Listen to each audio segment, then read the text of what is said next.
Morning everyone, I hope your coffee's strong and your breakfast hits the spot. Although that said, after the heat we've had in the UK this week, I don't think I fancy a coffee this morning. It's been an absolute scorcher.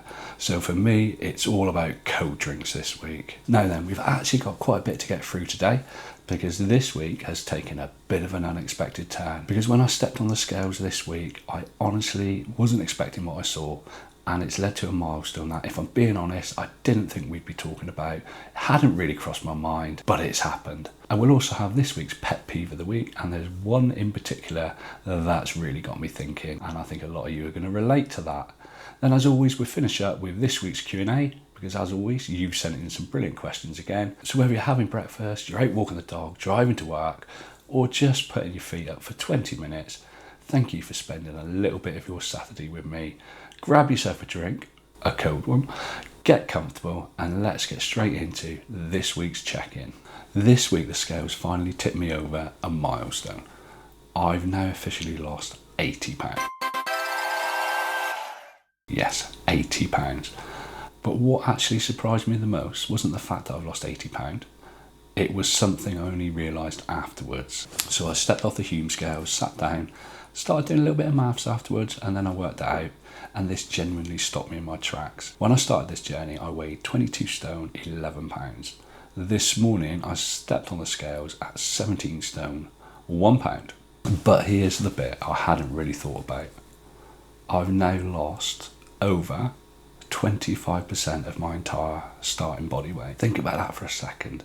More than a quarter of the person who started this weight loss journey has now gone. And I don't know why, but seeing it as a percentage somehow hit me harder than seeing the number on the scales. And I'm also now very nearly entering the 16 stone. And that's something I can't even remember the last time my weight started with a 6. And it really blows my mind, because when I started this channel, I remember wondering whether, one, I'd actually stick with it, two, whether it would actually work for me. And here we are. It's not been perfect. There have been weeks when I've lost nothing, weeks when I've gained weight, weeks where I've questioned myself, that's happened a lot, and weeks where motivation has been really hard to find, also happened a lot. But that's exactly why I've always shared the good weeks and the bad weeks, because I want this channel to show what a real journey looks like, not just a highlight reel, not just a load of flashy numbers and everything's amazing and look at me, I'm losing weight.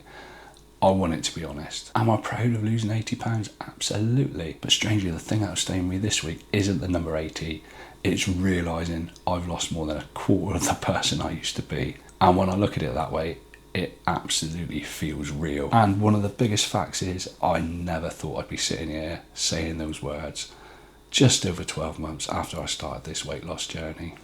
Right, really quickly before we move on to the questions that you've sent in and pet peeve of the week, just wanted to say I am drinking a Protein Works Diet Meal Replacement Extreme, and this is Chocolate Coconut Party. You work out what flavour that is, the clue's in the name. Now this one is made with water, it's 214 calories and 24 grams of protein, and it's like, if you live in the UK, you know what a Bounty bar tastes like? That's what it is. You can also make it with milk. I always make mine with water because it's less calories. If you look down below in the description, you will find a link. If you use code MDM, you will get a discount on anything you buy at Protein Works. Right, let's get on with the questions that you've sent in this week. So our first question this week is from Lidster27. Q&A, how long does the fast weight loss work for you on average before it really slows down?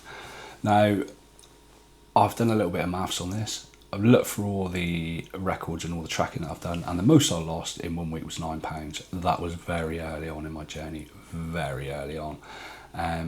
Generally, I would lose approximately £2-ish a week. Generally for me, it all happened in the early days. When I first started, I was losing a lot of weight very quickly. I had a lot of weight to lose, I guess. That probably helps, doesn't it? If I do some maths, I'm just over 12 months in, I've lost 80 pounds. So we're looking at approximately, give or take, £1.5 a week across my entire journey. If you've watched the channel for a while, you know that's not been the case. Losing a pound here and there, putting a pound on here and there. But obviously I'm still in that fight to reach goal. But certainly for me, a lot of the weight happened in the early days. Be interested to know how all your weight loss journeys are going. How much weight are you losing each week? Let me know down below in the comments. So our next question today is from Chris Passmore, 4461. I've ended up with 3 to 4 15 milligrams pen from my supplier, who chased very strongly after 4 weeks. I started 3 weeks after they delivered, and I've also used a number of golden doses in the 7 months I've been on it. They always press me on day 14 to reorder, and I have been doing so to keep them on side. My BMI is now 27.5. Ideally, I would be asking them to let me catch up. My fear is if I stop and then restart, when I've caught up, I either won't get Mounjaro anymore, as I wouldn't qualify, or I will have to start again at 2.5. By the time my current backlog of pens is caught up, my BMI might be lower than that. I 100% get the predicament you found yourself in, because I've been in a similar one with my previous supplier. It's awkward because what you've done is probably what most of us do when we take this medication. For me, when I was with my previous supplier, I would always play it a little bit coy. If they were nagging me on week 2 and week 3 to order a pen, I would ignore them for a week and then order it right at the last minute before they say, if you don't order now, you're not going to get it again. Because what they used to do, and I'm guessing they still do it, is they say, if you don't order by the 26th, then you're going to have to start on the lowest dose. So I would literally wait until the 26th and order a pen. And that way, yes, I ended up with a bit of a backlog, but it wasn't as crazy a backlog as you've got. Now, as you all know, I am an ambassador for Bulk Pharmacy. And what amazes me about this comment, Chris, is that you've stayed with the same supplier for that long. Because if you played it a little bit cleverer, you could have changed suppliers. 1, saved yourself some money. 2, you could have kept ahead of the curve and ordered it with a slight delay to buy yourself a little bit of time. So that's certainly an option worth looking at. The other thing to do is to predict when you think you're going to stop taking the medication, if at all, and then you needn't order any more. But I know quite a few people who have done a similar thing. They've got a little bit of a stockpile and they've worked out that in December, I am going to stop taking the medication. The other thing I will say, and this is not turning into a Bolt ad, because that's not what this video is today. Bolt have reassured me they will take patients with a BMI as low as 22.5, so long as they are currently using the medication. It's been asked a few times in the comments, but that is what they've stated to me. So if you're currently using the medication, you're with another supplier, you want to move into what we would call maintenance, they will take you as long as your BMI is 22.5 and above. And that is what they are saying. That's not necessarily what other suppliers are saying. So in respect to your BMI getting lower, which it more than likely is if you're still losing weight, there are options available. But they will take into account, they will go through the whole process, and you will have to do all the things that you have to do when you apply for this medication in the UK. But that gives you a few of the choices that you've got there. And I'll be honest, it's not a bad position to be in. You're clearly heading to where you need to be. You're clearly nearing the end of your weight loss journey. I wouldn't worry too much about it. Right, a very short and sweet Q&A this week. But this is the final question for this Saturday check-in. Now, this question is from Finton Bradley.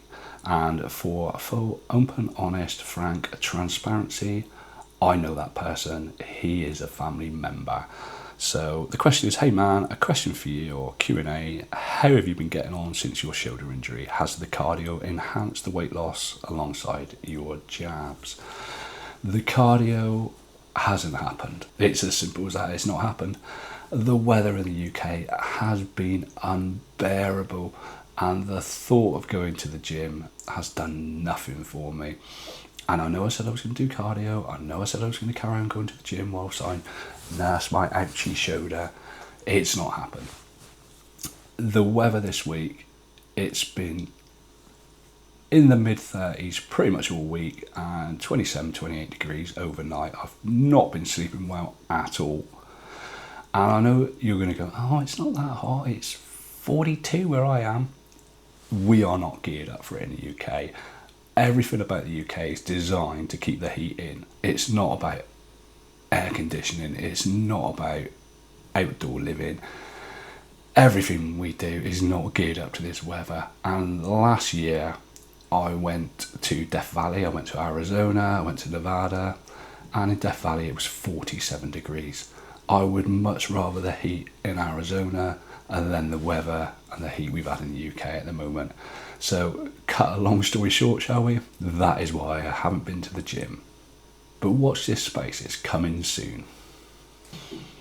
So the pet peeve of the week, and this one has come from mjohn99.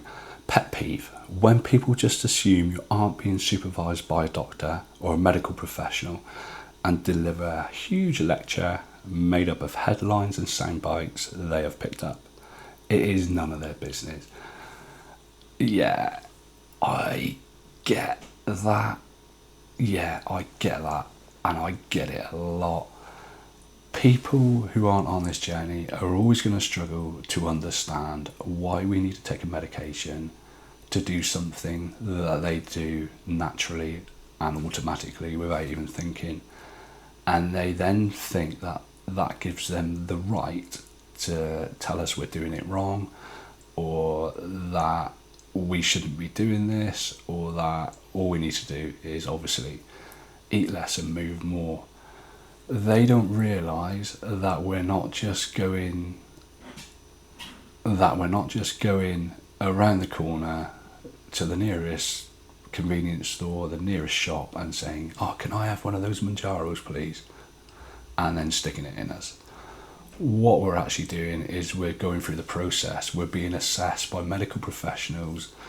We're prescribed this medication from a pharmacist. We're told how to use it, and whilst we're using it, we are monitored. Every single month when I fill in my application for my latest pen, I have to fill in a load of questions, and we're probably talking 10-15 questions, talking about side effects, talking about how am I feeling, am I losing weight, has any of my medical history changed in the last month, all that kind of stuff.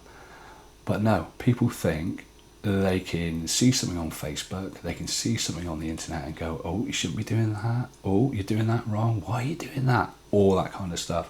So mjohn99, that is a great pet peeve of the week. Thank you for sending that one in. Right, whilst we're talking about pet peeves, we're talking about questions for Q&A. Please send in your pet peeves.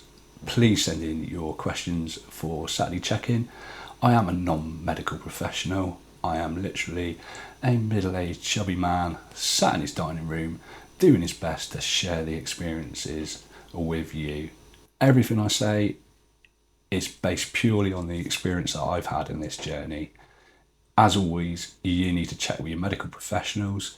You need to speak to your pharmacist should you have any issues, or should you have any concerns or questions whilst taking a weight loss medication.